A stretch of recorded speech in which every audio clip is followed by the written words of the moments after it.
Awesome. Okay, so Tobias, thank you so much for being here. Welcome. And Having maybe me. it would be great to just start out because your book covers a lot of territory, and I'm curious, um, from your perspective, what specifically around thinking about design did you learn from writing the book? Yeah. So thanks for having me. This community is a really awesome, special little bubble of people that I think is doing some really important work. I was just saying a moment ago in the breakout session that I think that so many of the issues related to social media come down to very specific design decisions that were made, in some cases, in a haphazard way by people in the earliest days of social media. So the defaults that we have right now that have come to become standard shape the behaviors and patterns of thinking of billions of people at this point in time. And I'm very convinced that they are not the best way of doing things.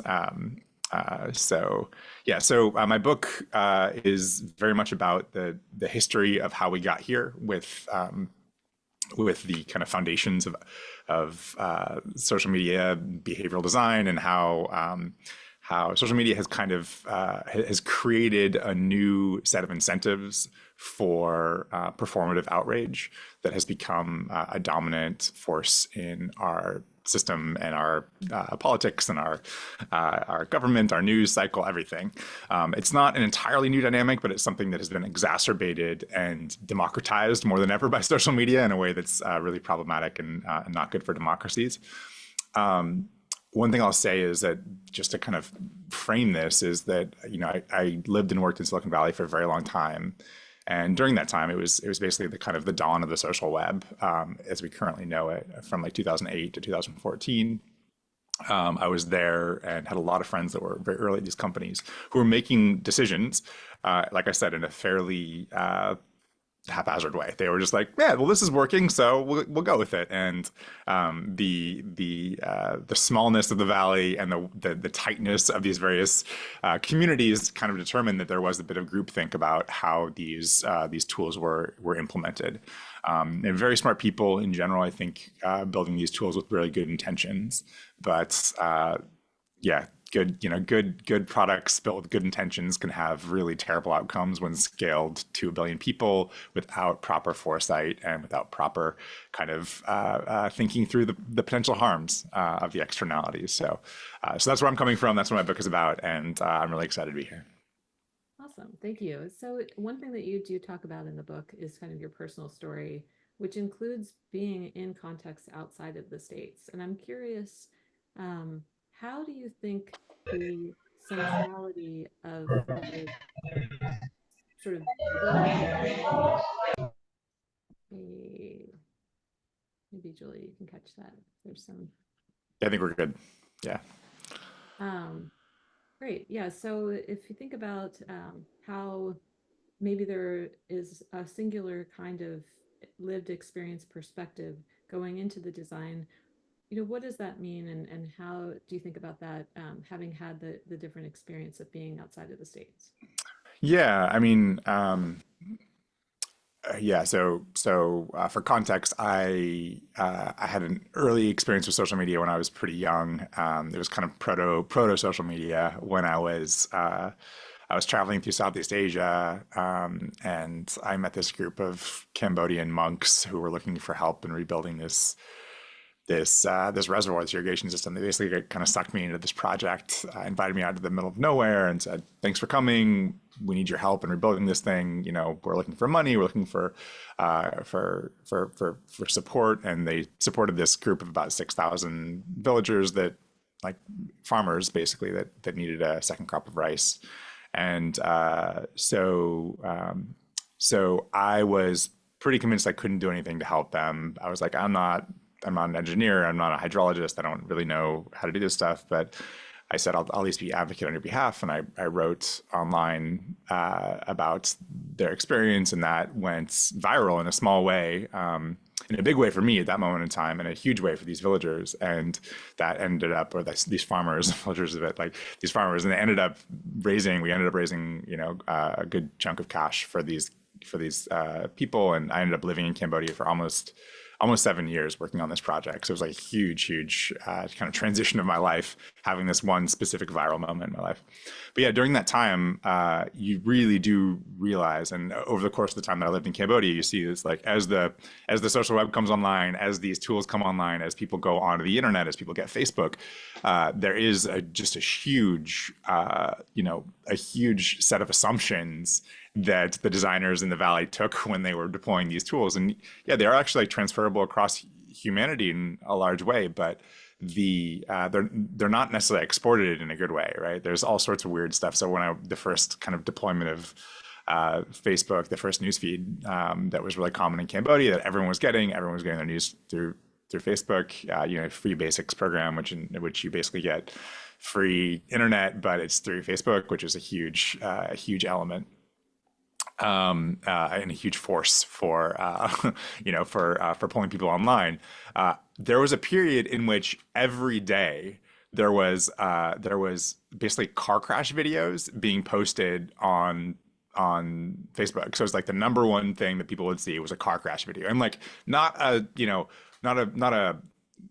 like a news story about, oh, this, it's sad, this terrible thing happened, but it was actually like literally a video of a car accident happening and like bodies on the street. And that was like the most straight, that was like every day. Every day it was the top post, and then this like explosion of comments on it. And that was an unfortunate early deployment of the newsfeed because they didn't have good moderation tools, and per the early metrics for engagement, which was meaningful social interactions, MSI. That was MSI. That was like, people are talking about this. This is an important thing, so everyone's gonna get a car crash in their newsfeed. So what does that do to a society when when you're not when you don't have a good handle? And Cambodia is a tiny country, right? It's a small country, so they weren't. There wasn't good moderation. There was probably like, less than a dozen Facebook employees in that whole country, if that many, right? Probably contractors that were working on deploying it there for for the local language. But it was a problem. It's a problem, and there's those kinds of issues which, they scale all over the place, right? Like they're really a problem, because we don't know necessarily how the things that we are exporting are being used, or misused. Mm. Um, I think there's sort of been enough of a dialogue about algorithms and, like engagement rank based ranking and those kinds of elements. But I'm curious, in your looking into this, what other kinds of specific design factors do you think play a part in creating this outrage cycle? Yeah. So, we talk a lot about the algorithm. The algorithm definitely matters. I'm a bit, I'm a bit more, I've been leaning more recently into categories of behaviors that are based on perception of threats and how those threats affect our identities and how we express our identities online. There's this really interesting set of research by, I'm sure people that, Jay Van Bavel is part of this cohort here. He's a really brilliant researcher. He has a lab at NYU that's great, that works on a lot of social media related issues. And there's, I think there's a pretty significant overlap between how our expressions in our communities change when we are exposed to a high level of threatening information, right? So if we have many identities in our lives, and what I mean by identity, I don't mean just like verification, check marks. I mean actual identities. Like, we have many identities. We assume we have one, but like, we actually have a lot of identities. We have, our cultural identity, our sports team identity, our national identity, our city identity. All of these things are kind of bubbling around inside of us at any given time.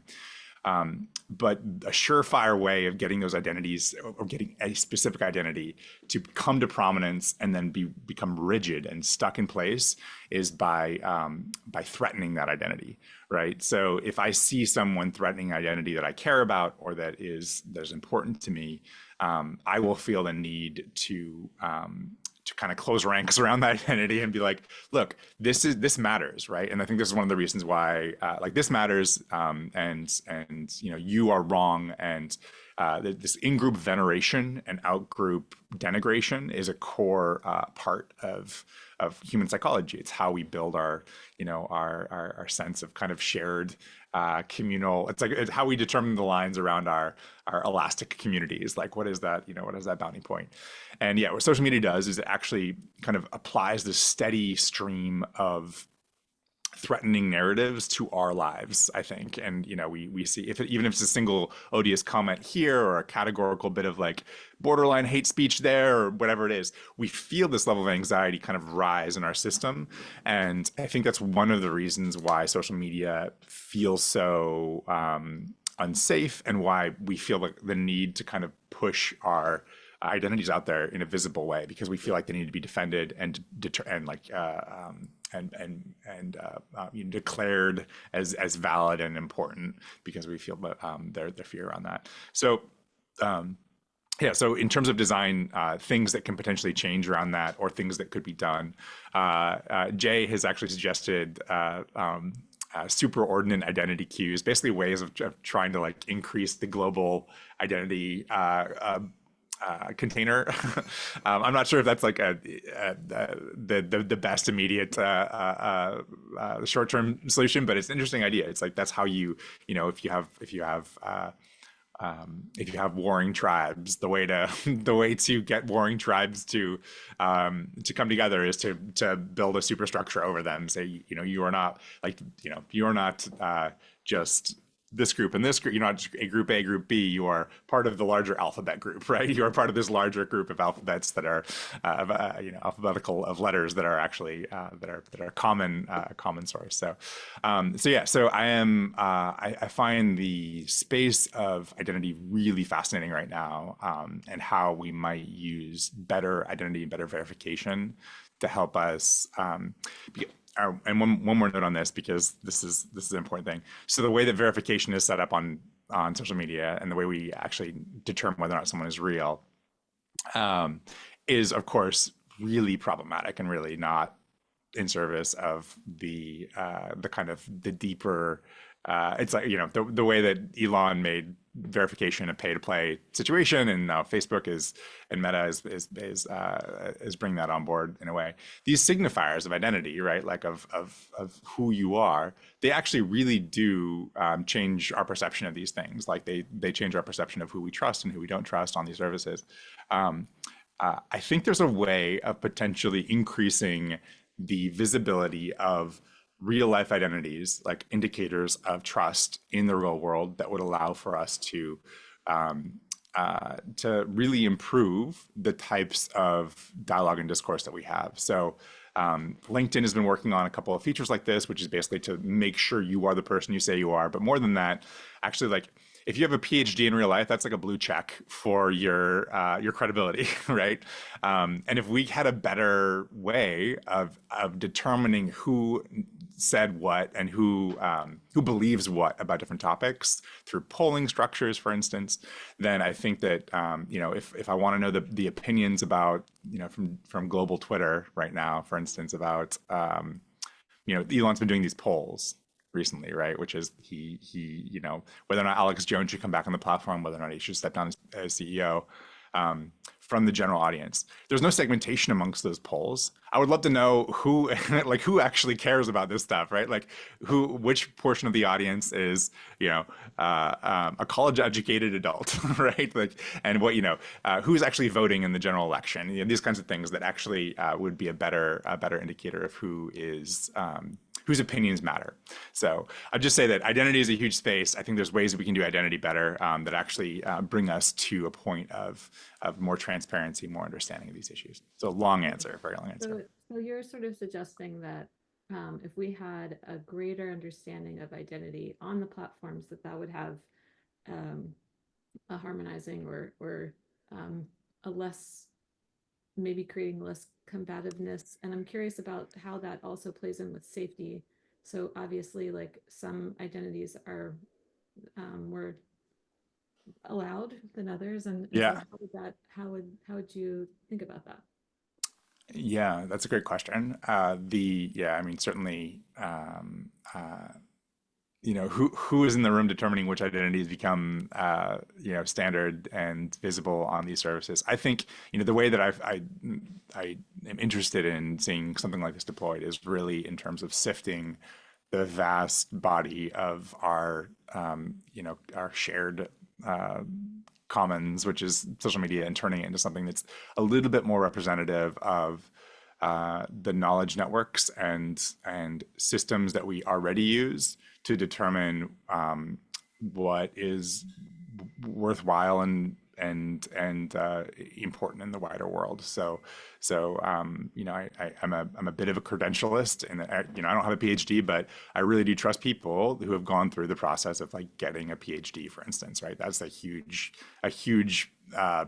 thing that takes a long time. It's a very hard thing, and if it's done right, then you find yourself in a environment that that is processing information better, right? Like if you're in academia, you understand that like the actual process of filtering information is it's a very painstaking thing, and so you're less likely to pass on a falsehood potentially, or pass on a piece of information that isn't based in reality. So I'm really interested in ways of potentially magnifying these existing systems of verification and identity to help us sift through what's already there.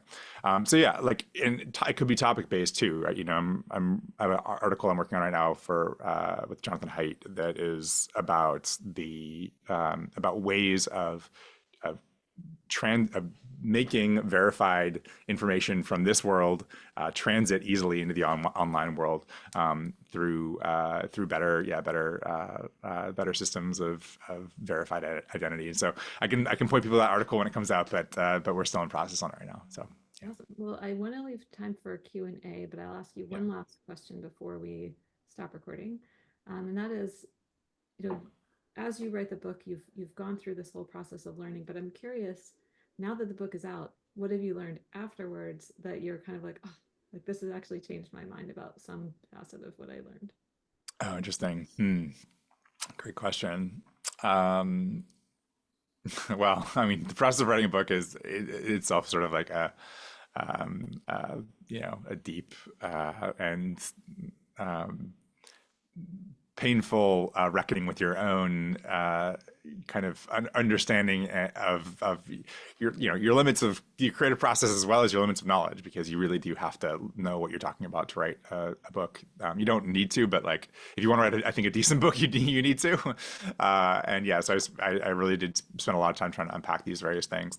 One of the things that I have been focusing on in the book is I focus on the book is like how the entire system of performative outrage, which is a part of our current kind of media environment and that has come to dominate so much of our politics, it isn't a totally new thing, and it's also it is new, but it's not also not new, right? It's like it's a new in terms of scale, but it's not new in terms of like the dynamic that's involved. And Yeah, so one of the core pieces of the book is that we have we found ourselves kind of embedded in a system that's been running for quite a while, right? The system of journalism, which has always tried to kind of plumb the depths of discontent and make us a little bit upset about things in order to sell papers. Now we can all do that ourselves, and now we can all make our make our money or our influence by by finding the thing that will get people angry and get people upset. I think that to talk about things that maybe I wish I had actually put into the book in this category. I wish I had been able to corral some of these bigger dynamics into a single cohesive final chapter, which is basically the recognition that every major media technology that we deploy goes through a period of really significant harms that have potential real tremendous negative impacts on society. And during that period, there's like a bunch of bad actors that try to utilize that technology until we figure out some kind of um, uh, kind of equilibrium or foundation that we can of trust and truth that we can actually deploy to solve these problems. Um, and it's a bit like I'm this like, the why game. doesn't my house look like that when I'm like, And there's a little background there. Yeah, basically the so if you ever played this game Gaslight, or sorry, Gaslight. It's called Werewolf, Werewolf or Secret Hitler, or there's this whole or Mafia. They're all they're all basically in this category of game called Gaslight, which you could call basically it's the game that is the goal is to for a small number of players to convince the other players in the room that they are telling the truth. In the meanwhile, kind of like usurping the system and taking over the system in the process. Every major media technology that has been deployed has had basically a game. It's instigated this society-wide game of Mafia or Werewolf, in which a small number of players try to use this new technology to convince the rest of the world that they are right and that their version of reality is correct. Their distorted version of reality is correct. And so, you know, going back to the first thing that the Nazi Party did in Germany was to take over the radio stations and to build these people's receivers to get the message out to the larger population. You know, every major new technology has this period of in time in which these bad actors are basically fighting against the reality-based community to try to carve out their own worldview, and that turns violent a lot of the time. So I wish I had put that into a little bit more kind of a clear package by the end, because that became very clear in the last, and that's become very clear, I think, in our current media environment, that there is something like we're fighting against some force here that is not based in the same reality that we all share, and that is very much supported by social media. Yeah. Well, that is a terrifying note to end this as we think about the next wave of new technologies and possible Yeah. ways that that will play out. But I'll have us stop recording so I can do that. Okay.